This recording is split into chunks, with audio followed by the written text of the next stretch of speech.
A imagem é impressionante e capta o momento exato da queda. No dia 7 deste mês, um avião de pequeno porte caiu na Avenida Marquês de São Vicente, no bairro da Barra Funda, zona oeste de São Paulo. 2 pessoas morreram. A aeronave era o modelo Air King F90, considerado super seguro.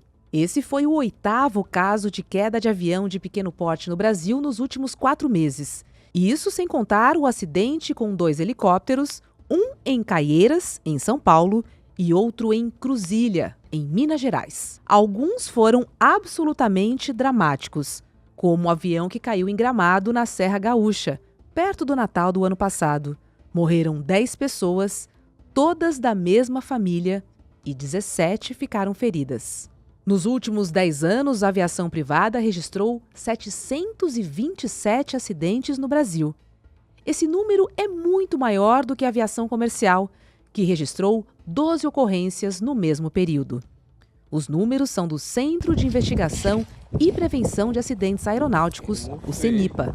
Embora a estatística favoreça, a aviação comercial não está livre de acidentes fatais. Em agosto do ano passado, uma aeronave da Voo e Paz caiu na cidade de Vinhedo, no interior de São Paulo. 61 pessoas morreram, sendo 57 passageiros e 4 tripulantes. Segunda-feira, 17 de fevereiro de 2025.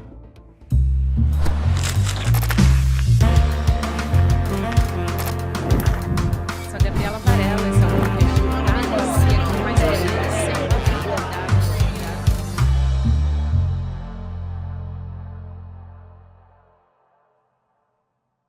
Olá, seja muito bem-vindo, seja muito bem-vinda. Eu sou a Roberta Garcia e este é o videocast em detalhes. Aqui sempre com um convidado, nós vamos aprofundar num tema importante do nosso dia a dia. Hoje eu converso com o piloto e também nosso colega, jornalista aqui do ICL, Fábio Panunzio.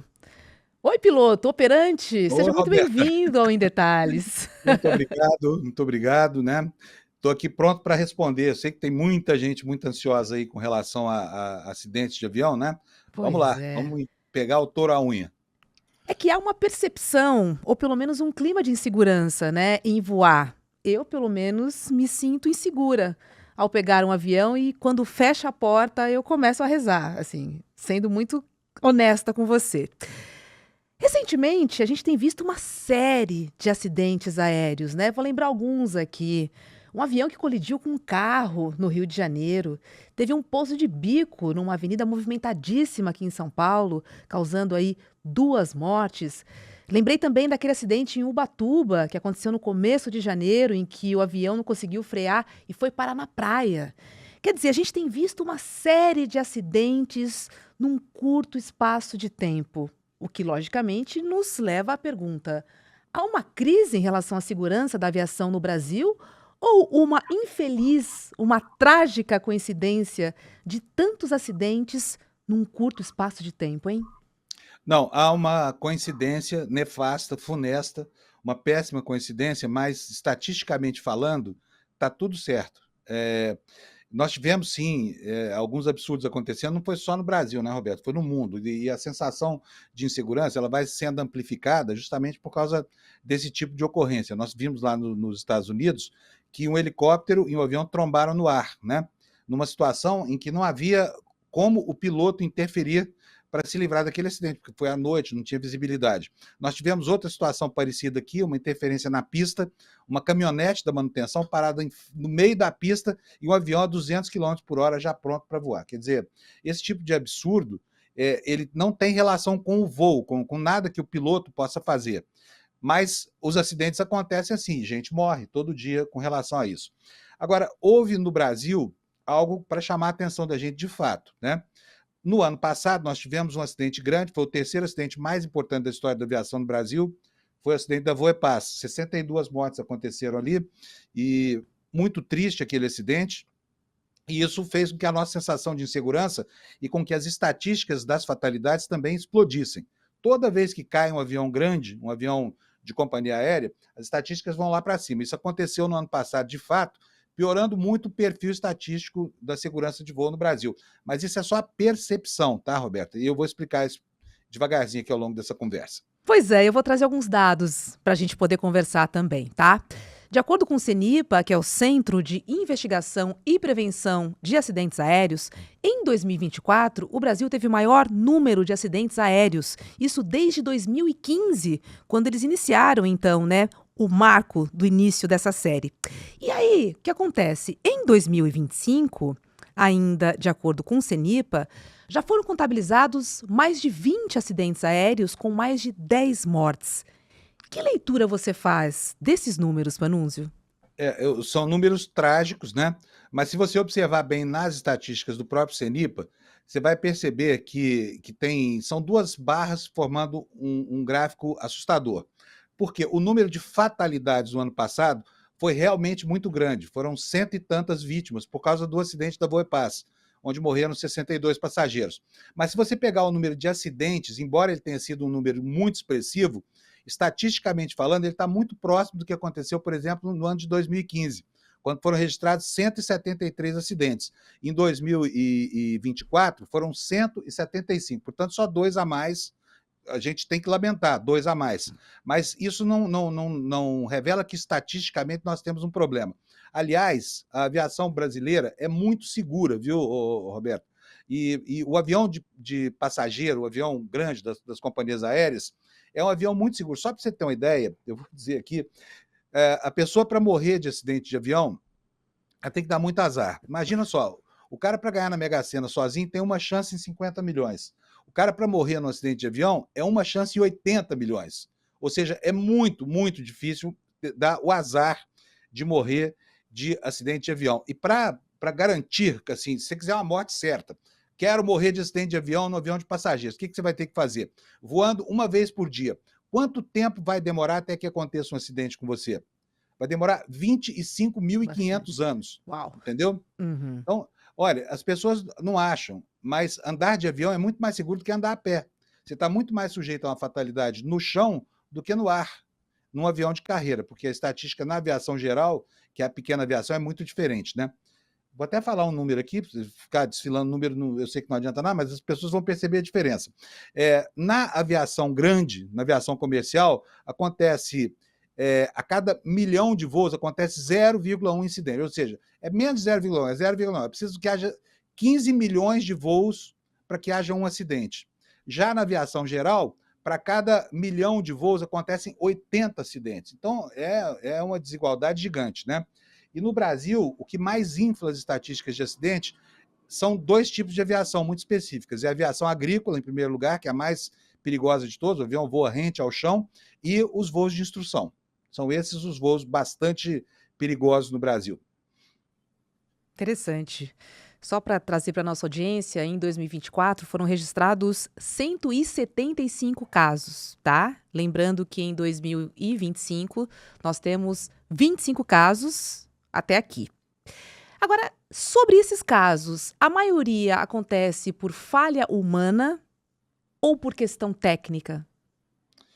Roberta, esse é um debate constante, permanente entre pilotos. Mas, infelizmente, a gente tem que admitir que a peça que mais falha em todo o sistema, e não é um sistema pequeno, é justamente a peça humana, tá? São erros de julgamento do piloto, são erros de condução, é o desrespeito, por exemplo, à condição meteorológica, sabe? É a falta de habilidade para certos tipos de voo que são proibidos para uma categoria. Por exemplo, eu sou piloto para voo visual, eu não posso voar dentro de nuvem. Se eu entrar numa nuvem com o avião, eu não sei se ele está de cabeça para baixo, se ele está de cabeça para cima. Eu perdi um colega meu no curso de formação do Aeroclube de São Paulo, porque foi voar, entrou numa nuvem, o avião, sem que ele percebesse, o avião virou de cabeça para baixo, empinou o nariz e ele morreu num acidente caindo de bico no chão, entendeu? Então, assim, quem não respeita, quem não planeja o voo, quem não respeita as normas de segurança, quem faz um voo inseguro, quem está psicologicamente despreparado para enfrentar situações de risco em voo, não deveria pilotar. Mas o fato é que esses fatores acabam contribuindo com muita coisa. Inclusive, quando há uma falha mecânica, essa falha muitas vezes é justificada por causa da colaboração humana. Vou citar aqui um exemplo para você. No caso daquele helicóptero em que morreu o filho do hoje vice-presidente da República, do Alckmin, que saiu da manutenção e no rotor do helicóptero o mecânico não botou um parafuso que era fundamental. E o helicóptero caiu e morreu todo mundo. Então foi uma falha mecânica a causa imediata, mas a causa real por trás disso tudo foi a falta de zelo do mecânico, a falta de seguir os procedimentos que na aviação são todos numerados, é tudo checklist, mas as falhas vivem se repetindo. Outra dúvida: o tamanho do avião, ele influencia na probabilidade maior ou menor de acidentes?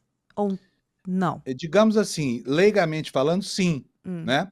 Porque o avião maior, ele é cheio de recursos que o avião menor não tem.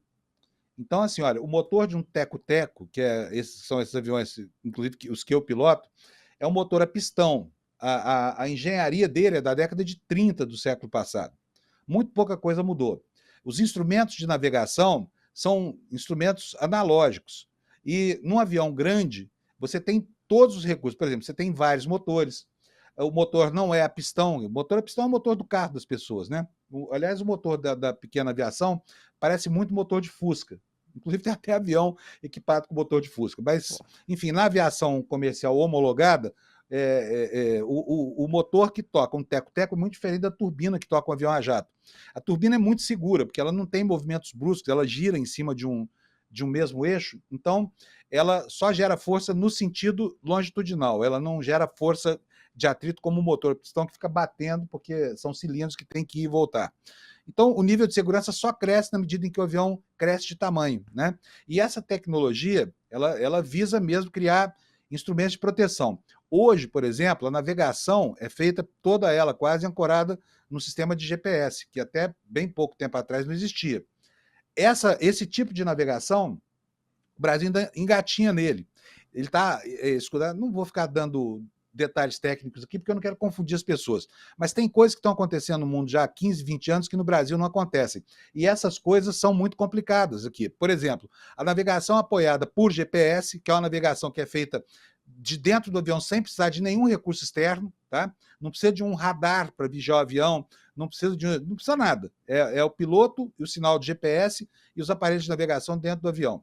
Existe um sistema chamado ADS-B, que é um sistema de identificação de posição e velocidade do avião, que no Brasil até hoje não foi implantado. Lá nos Estados Unidos já tem quase 15 anos que esse sistema está vigorando.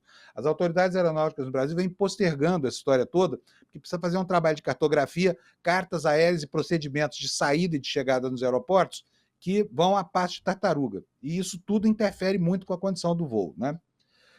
Outros tipos de erros humanos que são muito perigosos, e a gente viu exemplos disso agora, né? Eu vou citar um que é uma falha do piloto evidente. Esse não saiu o relatório ainda, e com todo respeito pelo piloto que morreu, mas aquele pouso do avião em Ubatuba, que aconteceu em dezembro, foi um desastre. O piloto pousou numa pista onde o avião não pararia nunca, né? Ele fez uma escolha errada, veio para o pouso numa cabeceira que tinha uma boa parte interditada e acabou varando a pista. Enfim, morreu, né? Pagou com a própria vida. Felizmente, os passageiros se salvaram.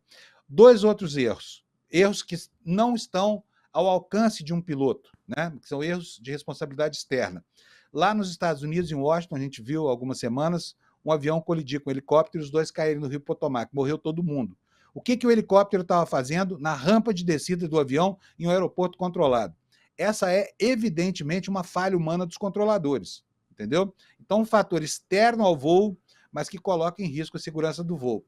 A mesma coisa aconteceu lá no Galeão, quando um avião atropelou uma caminhonete da manutenção na pista. Jamais essa caminhonete podia estar fazendo nada ali. E sabe, cada etapa do voo é controlada por um sistema diferente. Por exemplo, a gente chama de pátio, né? Quando o avião está taxiando por um pátio de estacionamento, chama área de manobra de um aeroporto, a coordenação é feita pelo pátio daquele aeroporto. É um rádio, sistema de rádio que gerencia lá o tráfego dos caminhões, dos aviões, enfim, dos tratores que levam as malas. Alguém falhou permitindo que esse carro invadisse a área da pista, sabe? E aí vamos ver qual tipo de punição que vai ser aplicado, porque ali muita gente poderia ter morrido.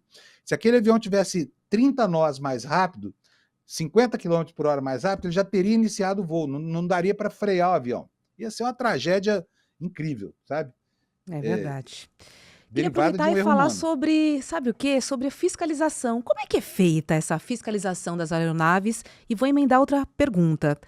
A fiscalização da aviação privada, ela é menos rígida que da aviação comercial? Como é que funciona?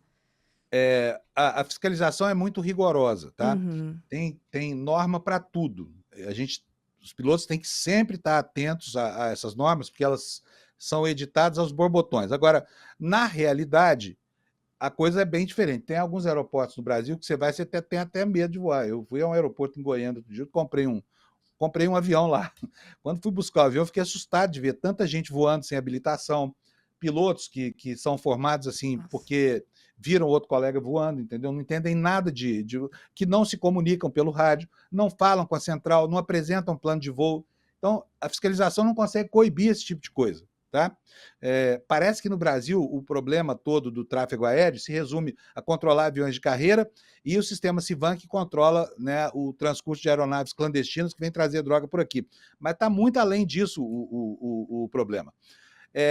Quando você pousa em um aeroporto grande, Campo de Marte, Congonhas, em outro aeroporto, Santos Dumont, no Rio de Janeiro, sempre tem um fiscal da ANAC ali, sabe? Chama rampa esse sistema de fiscalização. E muitas vezes o avião é colocado lá e eles checam não só a aeronave, mecanicamente, mas checam a documentação do avião. E tudo tem que estar muito descrito. Se a manutenção foi feita, a peça que foi trocada, qual é o número da peça que foi substituída.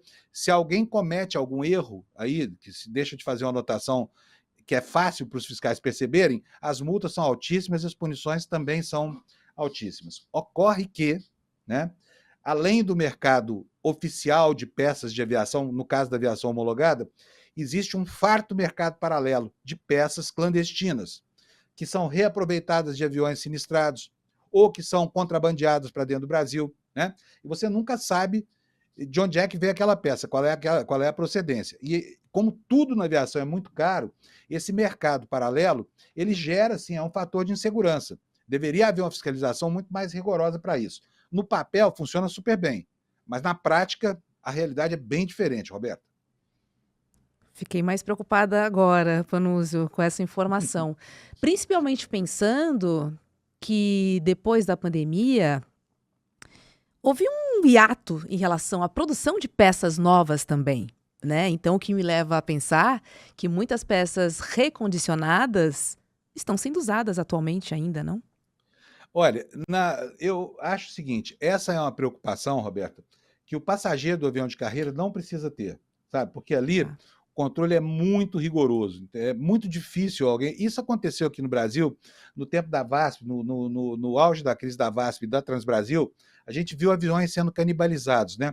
Mas eram peças que estavam dentro dos parâmetros de uso, porque na aviação, ao contrário do que a gente faz com o carro, o avião você não pode esperar quebrar.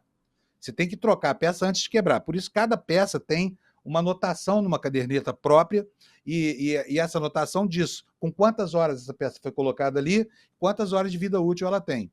Por exemplo, um motor de avião a pistão, um teco-teco, vai? O motor, normalmente, a cada 2.000 horas, esse motor tem que ser recondicionado, tem que ser refeito por dentro. Por quê? Você não pode voar. Então, se você está com a sua IAM, que chama essa manutenção atrasada, o que acontece? Vem o fiscal da ANAC e apreende seu avião. E aí até toma sua carteira, te impede de voar, se você for o operador desse avião. Então, tudo isso tem que ser muito bem criteriosamente observado. Mas o Brasil é um país continental, né? E nós temos hoje quase 5.000 pistas de pouso no Brasil, a maior parte delas clandestina. Então, é muito difícil fiscalizar o que acontece nos grotões, né? Por isso é que existe essa profusão de gente aí vendendo peça paralela, essa coisa toda. Mas o passageiro da aviação comercial não precisa se preocupar com isso, tá? Porque há muito rigor, a fiscalização é permanente. E olha, a chance, repito, de morrer num acidente aéreo, ainda mais num país como o Brasil, que trata esse assunto com a devida seriedade, as companhias aéreas aqui tratam efetivamente, a chance de morrer num acidente aéreo é a chance de ter um grande azar na vida, sabe? Assim, talvez seja mais fácil um raio na cara. Não sei se a ocorrência de uma morte por eletrocução por um raio é mais ou menos frequente, mas eu acho que é mais frequente do que a morte em acidente de avião. Só para vocês terem uma ideia, sabe quantas pessoas já morreram ao longo de mais de 100 anos de história da aviação no Brasil, Roberto?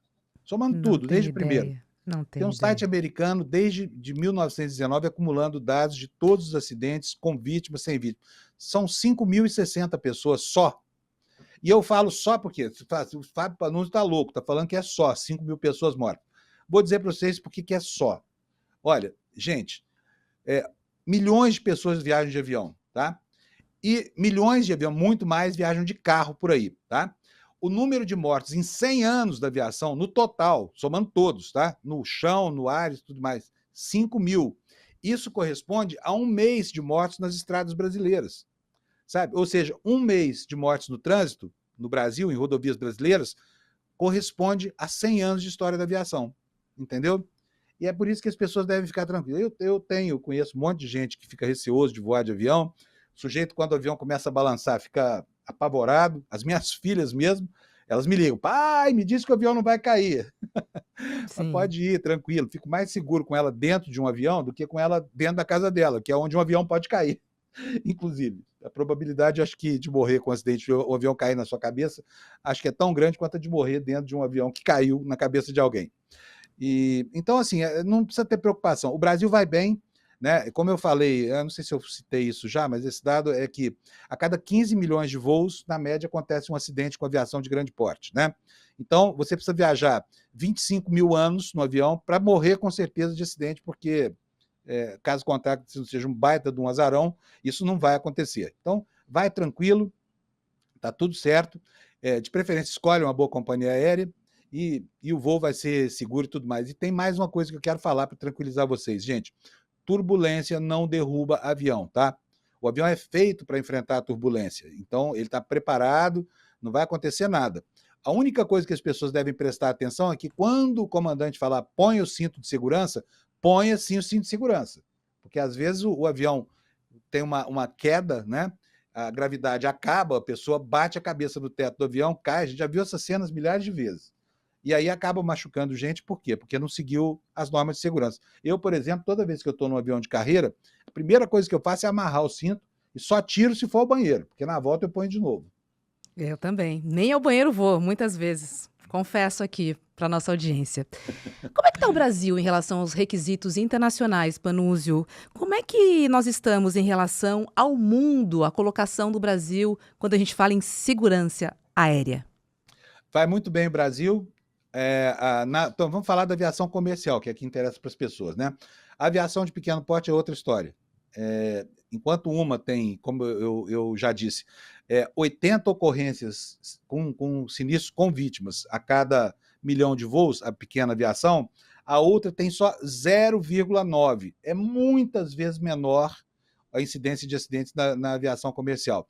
E os padrões do Brasil são melhores do que os padrões mundiais. O mundo está em 0, como é que é? 0,10, o Brasil está em 0,09. Então, nós estamos melhor do que o mundo em relação a isso, tá? Isso a despeito de termos pistas mal sinalizadas, pistas ainda com carência de mapeamento para voo apoiado por GPS, que é um voo praticamente automático, né? Isso apesar do atraso das autoridades brasileiras do segmento da aeronáutica, né? Mas o Brasil é um país que vai muito bem, tem ótimos pilotos. É lamentável apenas que lá na aviação pequena aconteça um outro fenômeno, que é o seguinte: imagina que um King Air como esse que caiu aqui na Avenida Marquês de São Vicente deve custar mais ou menos entre 10 e 12 milhões. É um avião caro, né? E esse era ano 1981, mas avião bem mantido não tem importância a idade dele, porque as peças vão sendo trocadas e ele está sempre novo. Mas aí, não estou falando que é o caso desse, tá? Olha aqui, estou dizendo isso porque esse é o caso de muitos outros. Me parece que não desse. A relação do piloto com o proprietário lá parece que era uma relação bastante respeitosa. Mas essa não é a regra. O cara paga 12 milhões no avião, quer pagar 5 mil reais para um piloto de aeroclube que acabou de se formar porque acha que está tudo certo. E nós temos aqui um tipo de aviação, que é uma aviação meio kamikaze, essa aviação, sabe, que faz o garimpo. São aviões que nem sempre são aviões homologados, tem muita gente fazendo carga de minério na Amazônia com ultraleve avançado. O que eu posso assegurar para vocês é que todo mundo que pegar um avião de carreira está seguro, só vai ter alguma complicação se for um baita de um azarado. E eu espero que você que está me vendo aqui não seja esse azarado. porque aí é azar demais, sabe? Era mais fácil ter ganhado sozinho na Mega Sena. Panúzio, já está quase acabando o nosso tempo, mas eu quero fazer a última pergunta para você. As mudanças climáticas influenciam de alguma forma na segurança da aviação? Influenciam. Influenciam. Um dos fatores mais importantes para o sucesso de um voo é a meteorologia, tá? Piloto que não observa a condição meteorológica morre, é o que acontece, sabe? Por quê? Porque tem várias categorias de pilotos. Alguns podem pilotar por instrumentos, todos das companhias aéreas podem, outros, como eu, só podem pilotar se estiverem enxergando o chão. E tem gente que decola, entra numa nuvem. O avião, por causa do efeito da rotação da hélice, ele vai devagarzinho empinando a asa. Se você não está enxergando, você não tem como identificar isso. Porque ele faz uma compensação. E ele vira de dorso, você não percebe e cai de bico. Isso aconteceu com um colega meu do Aeroclube. Então, é muito perigoso não respeitar a meteorologia. E a meteorologia, como a gente está vendo, não é preciso nem ser piloto, né? Basta olhar as tempestades que estão aí. E o que torna, inclusive, países que têm uma fragilidade na previsão meteorológica, como é o caso do Brasil, que não tem um radar em cada aeroporto, que não tem um meteorologista em cada aeroporto, isso faz com que o voo se torne um voo mais inseguro, porque há uma certa imprevisibilidade, né? Na dúvida, o bom piloto fala, não vou. Se tiver qualquer perspectiva, porque a cultura, não, estamos no verão, vamos voar para o norte do Mato Grosso. Lá no verão, todo dia chove. Tem CBs, que são essas nuvens de tempestade do céu, onde um avião não pode entrar de jeito nenhum. Mas você não tem subsídios suficientes para dizer exatamente qual é a condição da meteorologia num dado momento ao longo da rota. Isso torna, efetivamente, o voo mais perigoso. Na dúvida, não vá. Em avião Esse é o pequeno, recado, não né? vá. Não vá. Ok. O avião grande vai, ele atravessa essas nuvens, ele voa por instrumentos, né? Os pilotos são treinados para isso, não tem muito problema. De vez em quando dá errado também, né? Lembra do voo AF447, que foi cruzar uma coluna de nuvens cumulonimbus, congelou os tubos de pitot, os pilotos ficaram desorientados e o avião acabou caindo no mar, sem nenhum problema técnico. Piloto Fábio Panunzio, foi um prazer conversar com você e também com o jornalista que a gente adora e acompanha todos os dias aqui na nossa programação. Beijo para você, obrigada. Roberto, obrigado. Gente, só quero falar mais uma coisinha, Roberto. É o seguinte, jornalista, gente, normalmente não entende nada de aviação. Toda vez que vocês forem ler nos jornais ou na internet sobre acidentes de avião, pode saber que tem um bocado de desinformação ali. E essa falta de preparo para cobrir tragédias, são, né, eventos que se repetem, infelizmente, elas acabam criando esse clima de insegurança do qual a gente está falando aqui hoje, né? Então, assim, leia com parcimônia o que sai por aí sobre acidente de avião. Quando a informação te parecer meio estapafúrdia, não acredite não, procure outra fonte, tá? Porque conformar-se com pouco é querer ter pouco conforto espiritual para enfrentar uma jornada que normalmente é de sofrimento para todo mundo, que é embarcar num avião, ficar preso no espaço restrito, sob o comando de gente que você não conhece, não sabe se está bem treinado, se não está, né? E isso cria um quadro psicológico muito ruim para o passageiro. Então, não confie em todas as informações que você vê na imprensa, tá? Normalmente elas são de muito baixa qualidade. Recado dado. Obrigada. Bom dia para você. Roberto, um beijo, obrigado para vocês todos. Tchau. Olha, a aula inaugural da pós do ICL que tivemos na última quinta-feira foi incrível, foi um sucesso.